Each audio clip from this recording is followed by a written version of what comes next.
Class 12th का chapter खेलों में योजना में मैंने पहले पढ़ाया था खेल योजना क्या है और उसकी उद्देश्य क्या है।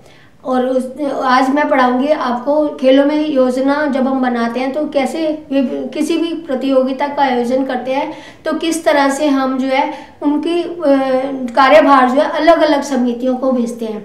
तो आज हम विभिन्न समितियों के दायित्व, उनकी प्रतियोगिता से पूर्व, प्रतियोगिता के दौरान और प्रतियोगिता के पश्चात इस टॉपिक को पढ़ेंगे।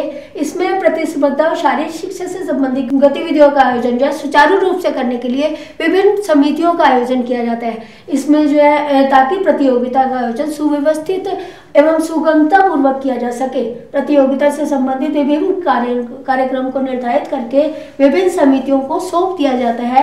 इस कार्य के लिए सर्वप्रथम प्रबंधक समिति का गठन किया जाता है। प्रबंधक समिति प्रतियोगिता के स्तर के अनुसार विभिन्न समितियों को अपना कार्यभार सौंप देती है तथा उनके कार्यों का निर्धारण करती है। उसके मार्गदर्शन में कार्यकारी समिति आती है और उसके बाद आयोजन समिति का अपने अपने दायित्वों का निर्वाह करना होता है। आयोजन समिति जो होती है वह अपने आयोजनकर्ताओं के बीच में विभिन्न समितियों बना करके उनको उनका कार्यभार जो है वह सौंप देती है। सबसे पहले आ जाता है कार्यक्रम समिति।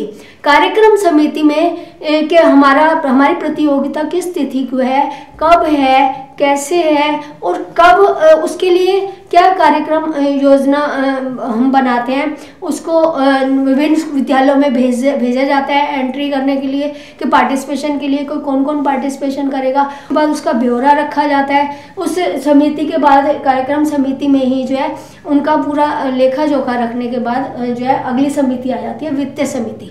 वित्तीय समिति यानी कि खर्चे की समिति होती है। इसमें ये दिखाया जाता है कि किस तरह से जो हमारा कार्यक्रम होना है उससे संबंधित जो व्यय होना है वो कहाँ से आएगा, बच्चों का शुल्क आएगा और उसके बाद जो अनैदर खर्चे होते हैं वो कहाँ से हम लोग जो है उसको लेंगे, कहाँ किसी से डोनेशन मांगना है या किसी और व्यक्ति से लेना है, वो उस तरह से ली जाती है। उसके बाद आ जाता है सजावट तथा साफ सफाई समिति। जब हम कोई भी कार्यक्रम को ऑर्गेनाइज करते हैं तो हमें उस कार्यक्रम से पहले थोड़ी सी सजावट करनी पड़ती है, उसकी साफ सफाई स्वच्छता का ध्यान रखना पड़ता है और उसके साथ ये अलग एक समिति बनाई जाती है जो प्रतियोगिता के पूर्व और प्रतियोगिता के दौरान और प्रतियोगिता के उपरांत तीनों समय में ये डिसाइड करते हैं, ये उसकी साफ सफाई और स्वच्छता का विशेष रूप से ध्यान रखती है। उसके बाद आ जाता है स्वागत समिति। स्वागत समिति जो प्रतियोगिता में टीमें भाग लेती हैं, उन टीमों को जब हमारे विद्यालय में भाग लेने के लिए आएंगी तो किस तरह से उनका स्वागत किया जाएगा। तिलक लगाकर उनको मिश्री या सौंफ लाकर साथ में पानी का प्रबंध किया जाएगा। तो उनको आने के बाद कैसे किस रूम में ठहरना है वो उसकी व्यवस्था जो है वो करती है स्वागत समिति, उनको भेजने की व्यवस्था। उसके बाद आ जाता है प्रविष्ट यातायात समिति। प्रविष्ट यातायात समिति में ये डिसाइड होता है कि किस तरह से कौन सी टीम कब आती है, उसका पूरा ब्यौरा रखा जाता है। कौन से स्टेशन पर आएगी, कौन से बस स्टैंड पर आएगी, ये पूरा रखने के बाद जो है किस समय आएगी, उस समय के अकॉर्डिंग वहाँ पर बस का प्रबंध करना और उनको वहाँ से जो है विद्यालय में ले करके आना। उसके बाद आता है आवास और खान पान समिति। जिस समय वहाँ स्वागत समिति में आते हैं बच्चे और उस समय उनको किस रूम में ठहरना है, ये स्वागत समिति के सदस्य ही उनको आवास की व्यवस्था बताते हैं कि कौन से रूम में आप लोगों को रहना है और उनके खाने पीने की क्या व्यवस्था है। तो उनको जैसे ही वो रूम में ठहरते जाते हैं उसके बाद उन्हें नाश्ते के लिए जो भी टाइम होता है हमारा नाश्ते का, भोजन का जो भी समय होता है उसके अकॉर्डिंग उनको भोजन वाला स्थान बताया जाता है और वहाँ पर वो पहुँचते हैं। उसके बाद आ जाता है खेल मैदान, खेल उपकरण एवं प्रबंधक समिति। इसमें क्या होता है कि खेल कहाँ पर आयोजित किए जाने हैं, उन खेलों के अकॉर्डिंग वहाँ का मैदान व्यवस्थित है या नहीं है, उसके उपकरण हमारे पास उपलब्ध है या नहीं है, वो सारी चीज़ों का जो है उपलब्ध कराई जाती हैं। इसके और प्रबंधक समिति के द्वारा जो भी हमारा सामान होता है उसको पहले से ही व्यवस्थित करा दिया जाता है और एक खेल कार्यालय बनाया जाता है जिसमें जिस ग्राउंड पर जो प्रतियोगिता हो रही है उसके अकॉर्डिंग उनके जो निर्णायक होते हैं, निर्णायक के ऊपर एक प्रमुख होता है, वो अपना उस सामान को वहाँ पर पूरा जा करके चेक करते हैं और वहाँ पर देखते हैं कि पूरा सब चीज़ व्यवस्थित है, सब मार्किंग हुई है, वो सारा काम खेल मैदान और उनके उपकरणों की व्यवस्था है। उद्घोष, प्रचार एवं रिकॉर्ड समिति।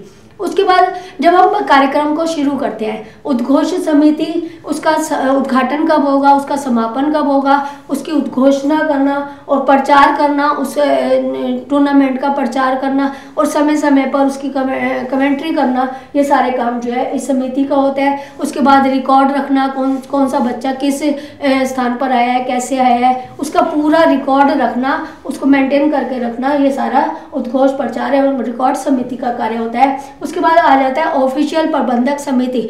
ऑफिशियल मतलब जो निर्णायक होते हैं, जो प्रतियोगिता को कराने के लिए होते हैं, उनको पहले से ही विद्यालयों से ले लिया जाता है और उनका नाम जो है फिक्स कर दिया जाता है कि ये इस ग्राउंड पर ये 4 निर्णायक रहेंगे, इधर ये 4 निर्णायक रहेंगे, तो उसके अकॉर्डिंग वो अपनी प्रतियोगिता को आयोजन करते हैं ताकि वो सुचारू रूप से जो है चल सके, उसमें किसी प्रकार की कोई बाधा उत्पन्न ना हो।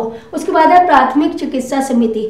खेल जहाँ पर होते हैं वहाँ पर चोट लगना एक स्वाभाविक बात हो जाती है, तो उस सब जहाँ खेल हो रहे हैं वहाँ पर अगर किसी बच्चे को कोई दुर्घटना घटित हो जाती है या उसको कोई चोट लग जाती है तो उसको तुरंत प्राथमिक चिकित्सा की जो है सहायता देना और प्राथमिक चिकित्सा में उन समितियों को, उन लोगों को रखा जाता है जो उसके बारे में जिनको नॉलेज होती है और एक ऐसी व्यवस्था की जाती है एम्बुलेंस की जिसके हिसाब से जो है वो उसको अगर किसी बच्चे को ज़्यादा चोट लग जाती है तो उसको उसको जो है डॉक्टर के पास हॉस्पिटल में ले जाने की व्यवस्था की जाती है। उसके बाद आती है पुरस्कार समिति। जहाँ प्रतियोगिताएं होती हैं वहाँ पुरस्कार तो मिलना निश्चित होता है, लेकिन पुरस्कार की व्यवस्था तो पहले से ही करनी पड़ती है। उसके लिए एक पुरस्कार समिति का आयोजन किया जाता है जो पहले से ही उनको मेडल देना है या शील्ड देनी है या उन्हें किस तरह से उन्हें पुरस्कृत करना है, वो सारी चीज़ों का व्यवस्था करना, उसमें कितने पुरस्कार चाहिए उस प्रतियोगिता में और कितनी शील्डें चाहिए, ये सारा कुछ अपना ब्यौरा रख करके वो और उसी के हिसाब से अपना बजट बना करके वो वहाँ पर जो है अपना पुरस्कार समिति अपनी व्यवस्था करती है ताकि जैसे जैसे रिजल्ट्स प्राप्त होते जाए वैसे वैसे बच्चों को पुरस्कृत किया जा सके। उसके बाद आता है अनुशासन समिति।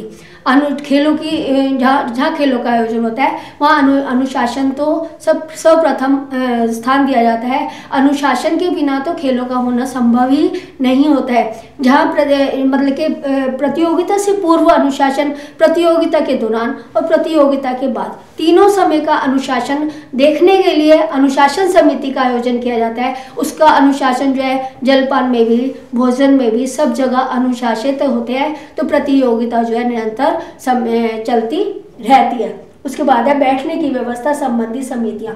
बैठने की व्यवस्था जो है उन समिति के जहाँ पर प्रतियोगिता हो रही है वहाँ पर ऑफिशियल कहाँ बैठेंगे, अगर कोई अधिकारी आ जाते हैं तो वो कहाँ बैठेंगे, उनकी टेबल चेयर की व्यवस्था करना, टीमें आकर के कहाँ बैठेंगी उनकी व्यवस्था करना और ऑडियंस के लिए कम से कम 3 मीटर की दूरी, प्रतियोगिता के मैदान से 3 मीटर की दूरी पर उनको बिठाने की व्यवस्था करना, ये सारा जो काम होता है वह जो है बैठाने वाली समिति का कार्य होता है और उसी में अनुशासन को भी कायम रखा जाता है। इस तरह से हम जब कोई भी कार्य करते हैं, टूर्नामेंट का ऑर्गेनाइजेशन करते हैं, तो हमें विभिन्न समितियां बना करके उनमें जो है कार्यभार सौंपना पड़ता है। आज का टॉपिक यहीं तक था। धन्यवाद।